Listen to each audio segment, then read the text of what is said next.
خب خانم‌های محترم، برای شروع رج دوم ببینید من پشت کارم تمیزکاریاشو انجام دادم، یعنی نخهای اضافی رو ما بین نخهای پشت مخفی کردم، اضافهش رو چیدم.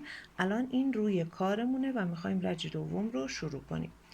برای شروع رج دوم من از رنگ نارنجی استفاده میکنم. یک دور نخ رو روی قلاب میندازم، یه تاب بهش میدم و یه زنجیره میزنم. در واقع میخوام اینجا یه نخ روی قلابم محکم بشه. حالا یه بار این اضافه نخ رو پشت این کار بهتون بگم، روی بافتم باید سمت خودمون باشه، روی بافت باید به طرف خودمون باشه. این نخ اضافه رو پشت کارم میگیرم، یه دور نخ میندازم روی قلاب از داخل این گوشه یعنی زیر دوتا زنجیره یه نخ میکشم بیرون و یک پای بلند میزنم. اون نخ رو هم پشت کارم میگیرم به این صورت که تو بافت بره. خب یه پای بلند زدم، الان 2 تا پای بلند دیگه اینجا میزنم که بشه 3 تا پای بلند. 2 تا زنجیره میزنم، مجددا داخل همین گوشه 3 تا پای بلند میزنم. 1 2 3.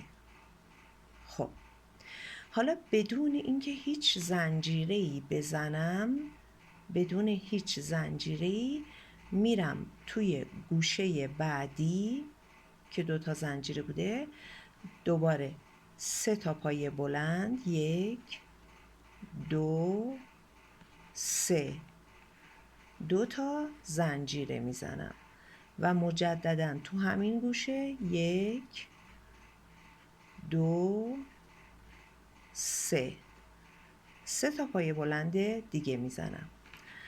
دوباره بدون هیچ زنجیره‌ای میرم داخل گوشه بعدی، 3 تا پای بلند، 1 2 3، 3 تا پای بلند رو که زدم، 2 تا زنجیره میزنم، دوباره داخل همین گوشه 1 2 3،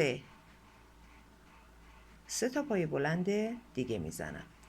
دوباره وارد گوشه بعدی میشم، 3 تا پای بلند دیگه هم اونجا میزنم. 1 2